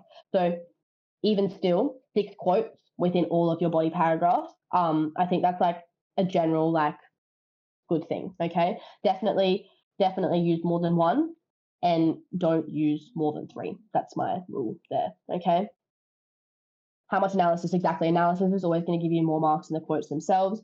That's why I say that if you have 3 body paragraphs, do the 2 quotes per body paragraph, as opposed to 2 body paragraphs and 3 quotes. Does that make sense? My analysis was big. If your analysis was big, then you're putting your words where your marks are getting. Okay, so that's good. That's good. If you're doing 4 body paragraphs, 3. If you're doing 3 body paragraphs, yeah, Park gets it. You get what I'm saying. 3 per paragraph, 3 per paragraph, military 3 per paragraph if you're only doing 2 paragraphs, 2 per paragraph if you're doing 3 paragraphs. Does this make sense? Does everybody understand the idea of having 6 quotes in all total? 6 quotes is like optimal. Like, yeah, easy. Okay, good. Perfect. Very good, very, very nice. I like this. Thank you for inflating my ego. Love. I'm going to jump over to the third body paragraph. We have about another 20 minutes-ish. So each paragraph should be based on a certain scene in the play. I like this split, okay? I like looking at points in time, like chronological order almost. I feel like it just works for like my brain and it works for like my marker as well. It can be a lot easier doing it this way as well, as opposed to having to think of 3 different themes that are aligned with the topic or 3 different characters that are aligned with the topic. You could definitely, and I feel like it's probably one of the easiest ways to split your arguments, is to choose one character and follow their character progression, like their character arc throughout the play. So I feel like it works really nicely, okay? So making a quote from the start of the play to end and remembering everything with the analysis being instructive revision strategy. So making a quote from the start of the play to end and remembering everything with the analysis. Yes, I agree with that, Nova. That's it. Quote table. Yeah, exactly what I thought. Yeah, definitely put it in chronological order and also then select the most significant quotes from each of those scenes. Realistically, guys, you can prepare to just do a question on Macbeth and Lady Macbeth, like it will work. There will be a question on either one of those characters. So if you were to remember, say, chronologically ordered quotes for Macbeth and chronologically ordered quotes for Lady Macbeth, you're so fine. But also just be mindful of the fact that that is a number of quotes to remember. So your analysis might be a little bit shorter, but then that means that your analysis from one character can probably go over to the next, like you can combine them. What are other common characters for the exam? Banquo. Banquo is quite common. We'll talk about this in the next few weeks in terms of like major characters and important but minor characters. The witches, I'd say, are important, but they're more of a minor character. Like we discussed yesterday, the broad question, the narrow questions. Macduff, yes and no. I feel like he's come up a couple of times, but he's always in the more narrow question than anything else. So you'll notice that when you're looking at those 2 questions on the external exam paper, there's always going to be a big question, like a broad question, and there's going to be a more narrow-minded question. So fine for you to choose either one of those. There's still going to be substance underneath them. But I think if you can write to the broader one, you're definitely setting yourself up to have like a bit of a easier analysis than anything else. Like I've always, my students have always gone with the broader questions. And if you guys weren't here yesterday, I mentioned the fact that I've actually predicted the exam questions word for word almost for the past 3 years. From somebody who's not doing the actual external, it's so much easier to see like the pattern recognition and everything. And I mentioned that I think there's going to be a big focus on Divine Right of Kings, Great Chain of Being, and aspects or topics linked to that as our broad question this year. So Supernatural, I think that was assessed last year.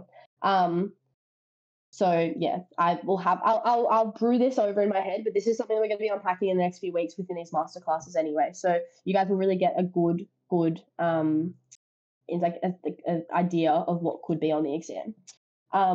Yeah, Supernatural, I've heard a lot of mock exams preparing for Supernatural, so I definitely think that could be the case. But at the same time, QCAA actually wrote a few of those mock exams, and it might be, I don't know, it's a bit hard to comment on that, but even still, I'll have a little look through my notes and give you guys some more definitive questions there.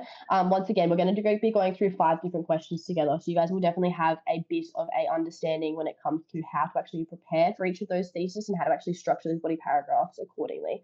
I'll make sure Supernatural is one of them because the amount of you that have done the mock exams for Supernatural leads me to believe that that's definitely something that could be important. Okay. So the topics of the paragraphs based on pieces of the thesis. Exactly, kind of, sort of. Thesis is standalone. The next sentence after that is the overview of the arguments. I feel like the The topic, oh, you mean like the topic sentences? The topic sentences are kind of like an overarching idea of what I'm going to discuss within my paragraph, but the actual substance in the paragraphs comes from the chronological order of the play, if that makes sense, military. I hope so. Let me know if you want me to clarify that.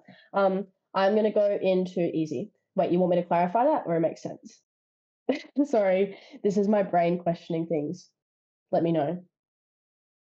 Okay, easy. I'm going to go into that third body paragraph now, and then we're going to go into our conclusion.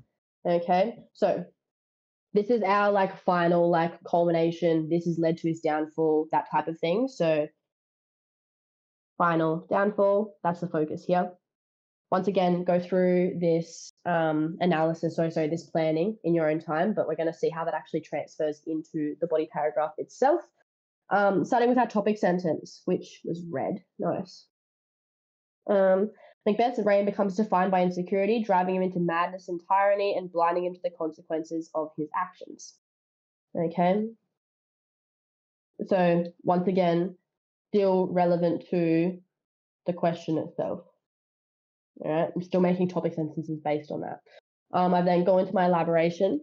The cycle of violence and paranoia is fueled by his fear of losing power. And then I go straight into my quote. Evident when he asserts, I'll not be afraid of death and bane till Burnham Forest come to Dunsinane.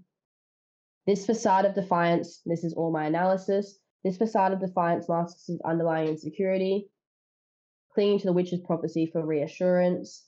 His overconfidence stems from a desperate need to believe he is invincible, despite his paranoia driving him deeper into tyranny. Shakespeare's use of irony conveys Macbeth as untouchable until the impossible happens. However, as audiences know, the prophecy will come true. This underscores his insecurity as ambition blinds him to reality. Once again, kind of a summary sentence at the end here. Notice how within my analysis, I always have one bit on the quote itself, like analysis of the quote, and then one bit on the literary device. So I always go quote analysis and then what literary device that quote is. Okay, that's kind of how I structure my analysis there. Once again, I have like a little bit of a lead in into the next quote. Macbeth's sense of being trapped by insecurity is evident when he says, I'm in blood step so far, returning were as tedious as go-o. Don't know how to say that, but that's the quote. This acknowledgement highlights how his ambition and insecurity have led him to a point of no return. His ambition blinds him to his actions' destructive consequences, whilst his insecurity propels him further down the path of self-destruction. Okay. This quote's hyperbole compares Macbeth's situation to wading through a river of blood, with the exaggeration reflecting both his insatiable ambition and continued insecurity. Our last part here is our topic sentence. Once again, doesn't have to be a single sentence. It can be a couple of sentences, just needs to summarize and link back to both the thesis and the theme. By the end of his reign, Macbeth's insecurity has evolved into madness and unchecked ambition. Sorry, I did not say that right. By the end of his reign, Macbeth's insecurities have evolved into madness, and unchecked ambition drives him toward increasingly violent and self-destructive behavior. The interplay of these forces ultimately leads to his downfall. So I still make this link back to the paragraph itself. So the topic of the paragraph. All right. Before, we've got about another 10-ish minutes. But before we go on to our conclusion, I just want to make sure everyone is okay with that third body paragraph. That's all of our body paragraphs done. We're about to go into conclusion. So does anybody have any questions about the structuring of those body paragraphs? What are your thoughts? Do you like them? Do you like my writing? I hope so. Too good. Stop it, Liz. You're so kind. It's so good. My heart. I love it. Do be mindful of the fact that whilst I've, been tutoring for 4 years, that is the exact same essay that I made when I was your age, okay, when I was 17, 18. I'm 21 now. So it has been a wee bit of a while until, I've actually looked over it. But even still, I wish I could write like that. Naz, you've got 5 weeks. You've honestly got 5 weeks. I did not did not write like that until I practiced and practiced and practiced and used my tutor again and again and again. Here is essentially the same as Peck Edil. Yes, yes, yes, yes, it is. My English is so bad. Well, if it's bad, there's only one way to go: up, better. Okay, that's us. That's us. Okay. The analysis and ideas are really good. Thank you, Veronica. I really appreciate that. Super awesome. Love. I'm glad I came today. Claire, I'm glad you came today too. I was really, really excited to see your name pop up in the chat. So I'm so glad that everyone is here. So good. But yeah, so body paragraphs. Do believe me when I say I have been in your shoes. I didn't get an English tutor for nothing. I was not the best at English at the start of year 12. But it took for practice, repetition, and like actually asking for help to get me to the stage of writing that I'm at now. It is so possible. 5 weeks is, I mean, when you put it into like school time, 5 weeks is literally 25 days, which does not seem like a whole lot of time. But when you put it into hours, let's just do the math quickly. So 1.5 hours times 5, we still have 7.5 hours together. Okay.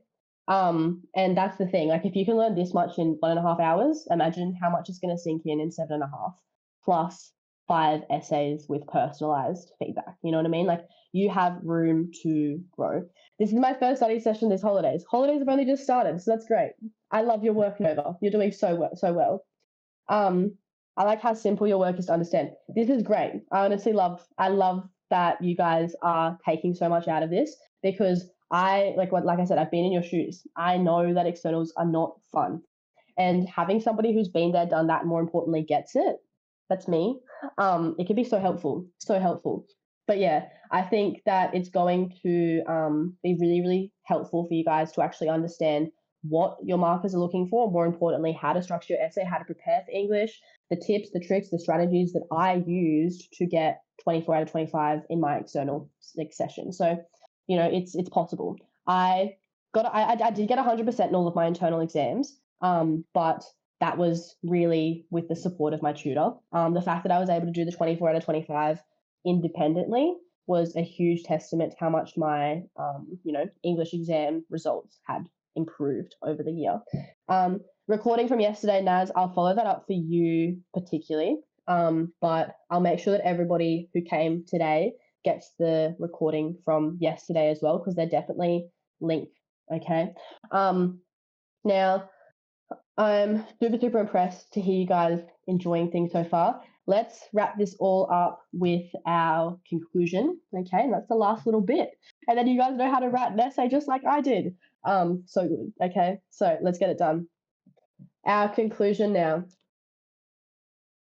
Crafting an effective conclusion. I hope you guys appreciate the little headings that I had here. You guys will be able to read them more, but they're sweet, I think. So, like an introduction, we're actually going to go over the structure of this, because I think it is quite important to understand this. Restate the thesis. Okay. Next up is summarizing key points. Those are the arguments that we went over, and also our concluding statement too. Alrighty. Those, very similar to your introduction. Your conclusion structure is quite strict. Okay. You need to have those 3 points in there, or else you're not crafting an effective conclusion. Okay. You can definitely have them in different orders, but tried and tested methods from yours truly tells me that those are that's the best order to have it in. Okay. So let's go ahead and see how this was put together. Overall, notice how I do want to have like a there's a word for this, indication of conclusion, we're just going to call it. There's definitely a different word for it. Signposting, that's the one. Look at me, I'm a smarty. Signposting. You definitely want to have signposting here within your conclusion. Notice how I didn't have signposting throughout my body paragraphs. That is so fine. But in a conclusion, it is quite necessary. Please don't say in conclusion. I don't like it. I don't think teachers do either. Just overall is fine. Overall, insecurity is the primary force shaping Macbeth's reign, intricately intertwined with ambition. Throughout the play, Macbeth's internal conflict and paranoia, this is where my summarize comes in. Throughout the play, Macbeth's internal conflict and paranoia are driven by his deep fear of failure and hunger for power, his initial hesitation, escalating paranoia, and eventual descent into madness reveal how insecurity fuels his tyrannical actions. So that is my overview of like the play and also the arguments itself. Ultimately, Macbeth's unchecked ambition, this is my concluding sentence. Ultimately, Macbeth's unchecked ambition, compounded by profound insecurities, propels him towards a path of illegitimate power and ruin. His downfall directly results from the interlink between these destructive forces, with insecurity playing a key role in shaping his tragic reign. If I had more words, I would have ended this with like this is relevant to today's world, XYZ, just like a nice way to end things. But keep in mind that I was probably pushed for time here as well. So I just did what I could. 89 words, guys. Does not have to be long. All right. Under 100 words, that is. You just have to include those 3 sections there. So part 1, part 2, part 3. Super, super, super important. But yeah, also, I didn't mention the split in words before. This one was 221, so 241. So you can see that my 2 and 3 are very similar, like 220, 240 words. My first paragraph was 309. So there's a bit of a difference there, but that's fine. Even then, 300 words, you'll be on the money. And then my conclusion, a little bit shorter than my introduction, only because I didn't have to have the cultural assumptions or context statements in there. But even then, the point of showing you guys this type of conclusion is to show you that you can definitely create a good conclusion with very few words left. Now, my total word count here was 998 words. I did not count those individually like some people. I've heard of so many students who are like, oh, like my work was 817 words. I'm like, how'd you find out? And they're like, I counted them all. And I'm like, stop. That's not how I wanted you to do it. But anyway, 998 words. 998 words was my whole essay. You've got 800 to 1,000 with your response there. But realistically, I'd be writing towards that 1,000 word thing. Okay. Is it bad if we go over the word limit? Yeah. They're not going to read it. Okay. External markers are pretty strict like that. As in, if you go 1,000, if your work's 1,010, they won't read the last 10 words of your conclusion. Do you get what I'm saying? And those 10 words might be like your final link, and that might take off a mark to your over. Like, do you know what I mean? They count every word. Yeah, Nova, I've heard the same thing. I've heard the same thing as Veronica, that they count every word. My teachers told me that when I was in school, and I kind of got scared, so I believed them. But it's also a poor belief that I still have now. So I don't think the markers actually count every word, but they would put it through like a machine or something like that that would identify the words. Also, do be mindful of the fact that your quote like references don't count towards your word count either. So that 998 words was all of my quote minus the references, if that makes sense, because references don't count towards word count. Okay. What else? I'm just going through the chat now. Cohesive devices. Yeah, exactly. Cohesive device signposting. That's the one that I was looking for, Nova. I can see you guys are having some discussions about the masterclass scheduling. Awesome. Okay. Before we go on to the next little section of things, does anybody have any questions about what we've been through today? Quote references immediately after the quote or at the end of the sentence? Immediately after the quote. Yeah. Not like bio or chem at the end of the sentence. I'd say immediately after the quote for English. Okay. But yeah, drop in your questions because that is all the content that we're covering today. So good. So good. But yeah, I'll wait a couple of minutes to see if you guys have any other questions. How's everyone feeling? Glad I can make this bootcamp. I'm glad you could come, Nova. I'm so glad to see you. So good. I'm feeling great. I want to do the scale thing. On the scale of 0 to 10, 0 being the worst, 10 being the best, how are we feeling about general English now? After our masterclass. 10, stop it. How good. Is it how hard is it actually to get 25? I want to get 100. You mean, I'm assuming you mean 100%. That is 25 out of 25.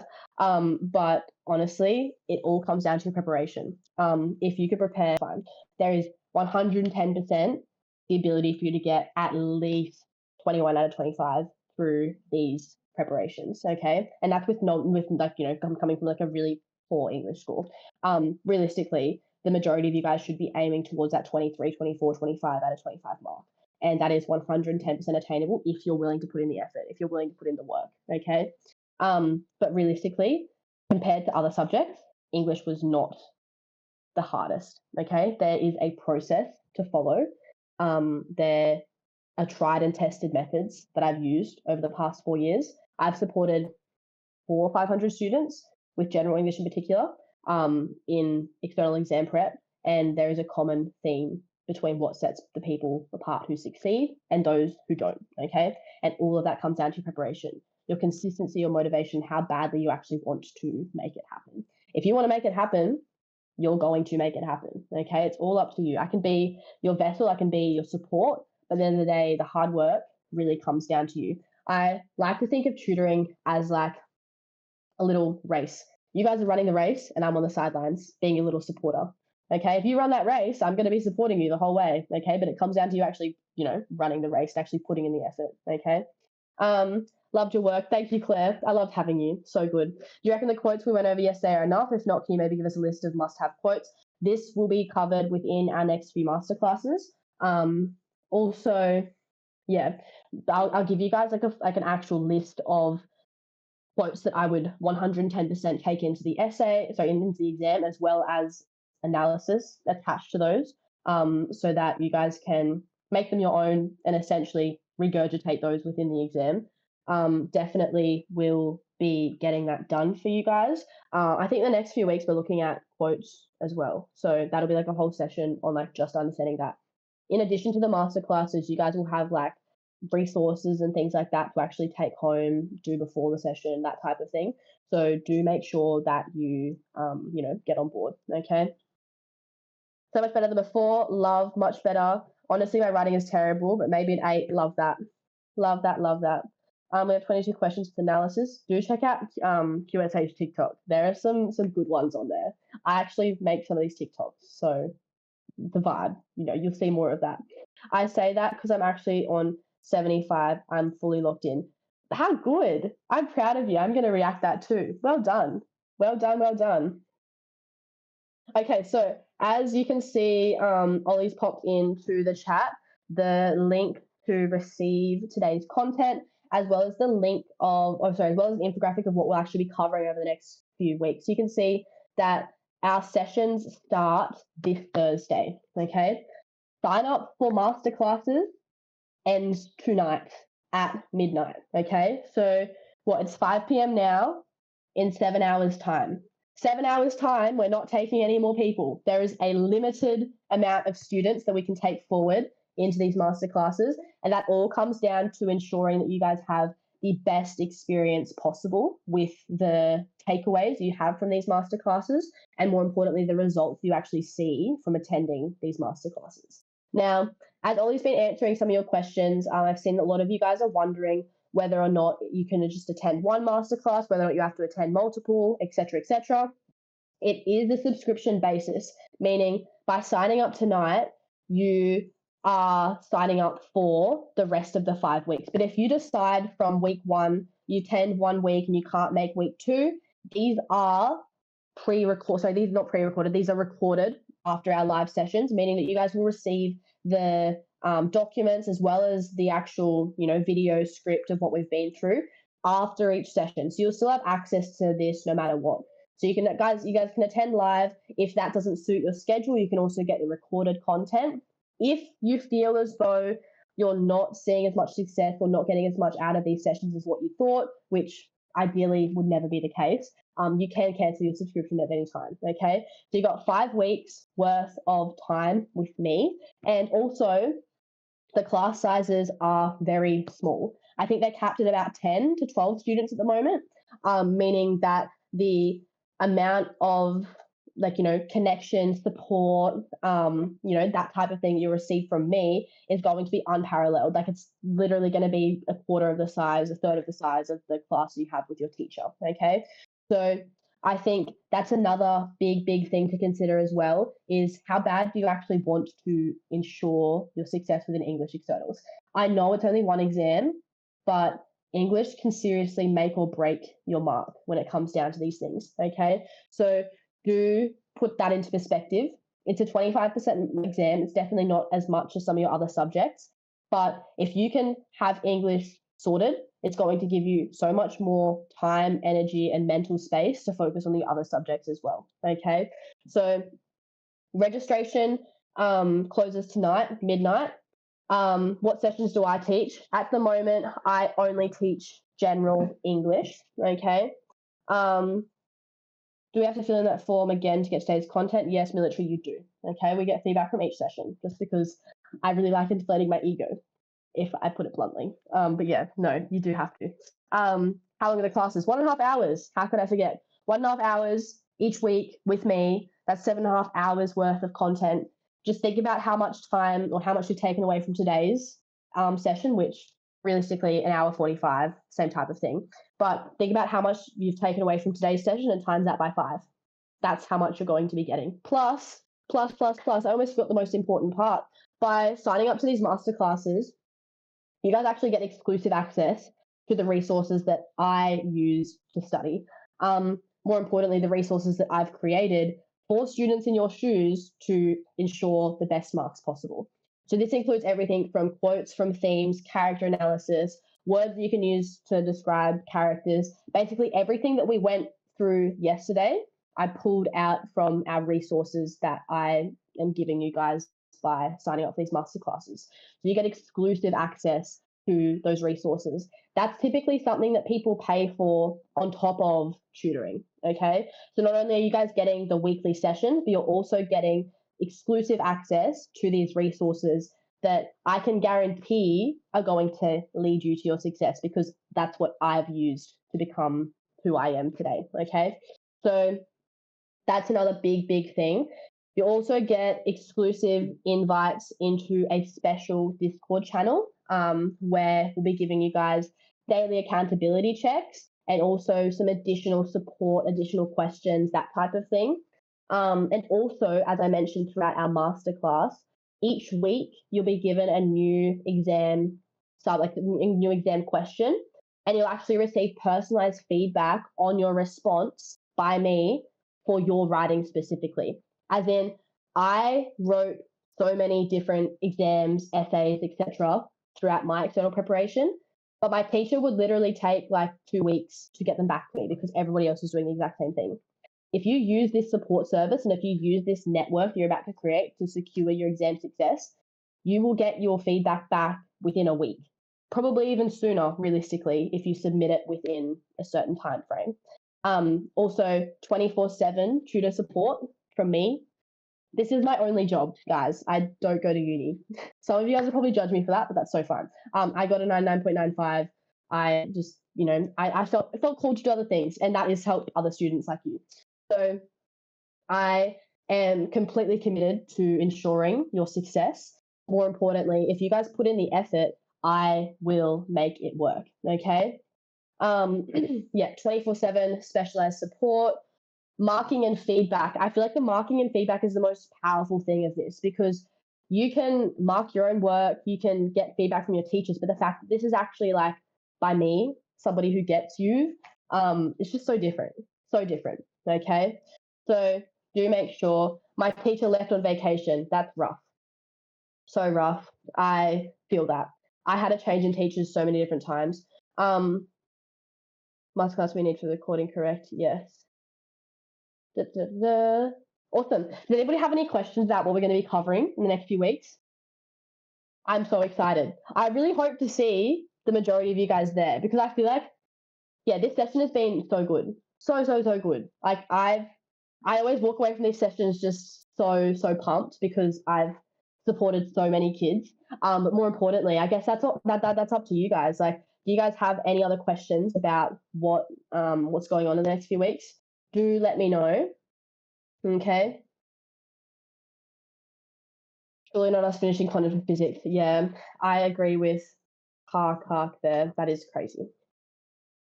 I would be wanting to cry. It's fine. You can still cry. It's okay. But yeah, let me know. Any other questions? Any other questions about our masterclasses? And also, I'm just so proud of you all for showing up. Well done. Well done. Well done. So proud of everybody. The fact that you showed up is so good. And I am really hoping to see the majority of you guys in the next few weeks. I feel like we really work. We really work together. It's great. The fact that you guys like my teaching style is great. And more importantly, the fact that so many of you guys ask so many questions, I love it. I love it so much. The introduction, the interaction that I get from you guys is just great. Is the feedback for the writing? We do. Yes, Liz. You will get a question each week at the end of the masterclass.